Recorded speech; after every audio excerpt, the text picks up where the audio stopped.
18. Біреудің басын жарым квадраттың ішінде 15 адам арасында ең көп набивать еткен адам 10 мың теңге ұтады. Келесі біздің қатысушы Айбол. осы сериалдың соңғы этаптарына келіп қалдық. Сондықтан Айбол мырза ең қазір көп набивать еткен адам ол Тима деген бала 354 рет жасады.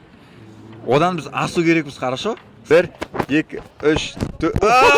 Ё-моё. Давайте сізге шанс береміз. 1, 2, 3, 4, 5, 6, 7, 8, 9, 10, 11, 12, 13, 14, 15, 16, 17, 18. Біреудің басын жарым. Рахмет, брат. Келесі біздің участник.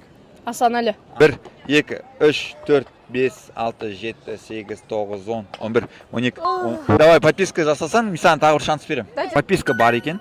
2, 3, 4, 5, 6, 7, 8, 9, 10, 11, 12, 13, 14, 15, 16, 17, 18. Ай, Асанәлі.